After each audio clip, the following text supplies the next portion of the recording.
When did you get your first cosmetic surgery? I know you have procedures, you have surgeries.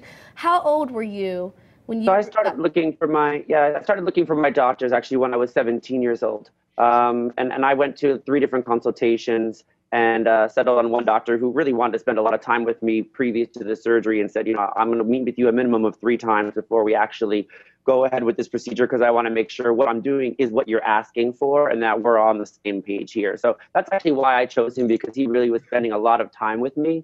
Um, and so my parents wouldn't sign off on it when I was 17. They wouldn't allow me to do it. So I had to wait till I was 18, you know, late age of legal consent. And I had planned everything previous to that. But obviously about 3 or 4 days after my 18th birthday, I decided to have my first nose job. And, you know, for all intents and purposes, it fixed the issues that, you know, really kind of plagued me as a young adolescent. But, what were you some of know, those issues? the tip of my nose was real bulbous. It was very amorphous. I'm prone. I have very thick skin on my nose. My nostrils were larger, so I needed an alar reduction. Well, I how did those aspects affect you? Because you know, we all of us as teenagers. Oh my gosh, I wanted everything fixed so Sure. quickly, and you know, time heals many wounds.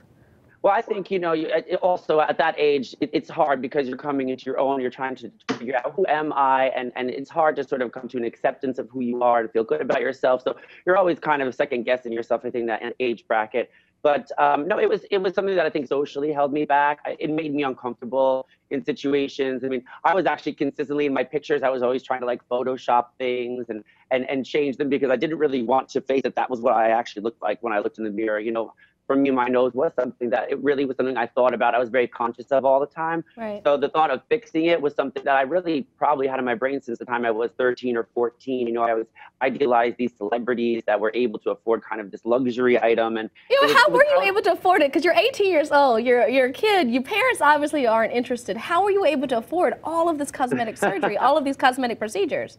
Well, you know, I was at the time I was living in North Carolina, so it was a bit more affordable than let's say where I live now, New York, Chicago. But you know, it was something that for me was important, and so I was always very frugal. I was brought up in a lower income family, and so I was taught that you saved, and if you wanted it, you know, I didn't do a lot of the other things my friends did. They, you know, they wanted to go buy their cars and buy their stereo systems and spend their money on their clothes, and instead I was drawn towards surgery. And you know, what was cool for me is that after my nose job initially, it sort of became a medium for me to create. So although my first nose job wasn't a failure, it was like I really wanted to see a couple more tweaks. I liked something a little more over stylized, cartoonish, I guess, you know, if you will.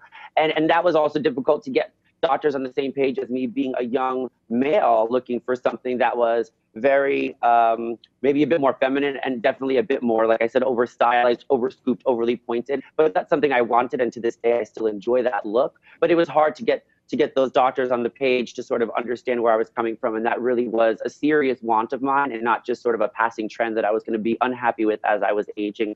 That became also a challenge to sort of get doctors to sort of listen to me, because I think as a female, it's a little more socially accepted to have plastic surgery. I mean, I work a lot now with pairing people with doctors and specialists so that, you know, they have an optimal outcome the first time around, because it is so much harder on revisions with all the scar tissue to sort of work with that. And it's harder to sort of say how the body is going to heal when it's already been worked on. So, you know, you always take a much bigger chance of causing a problem actually than fixing something. I mean, it's sort of the way I found it over the years with revisions, not just on my nose, but on other body parts as well.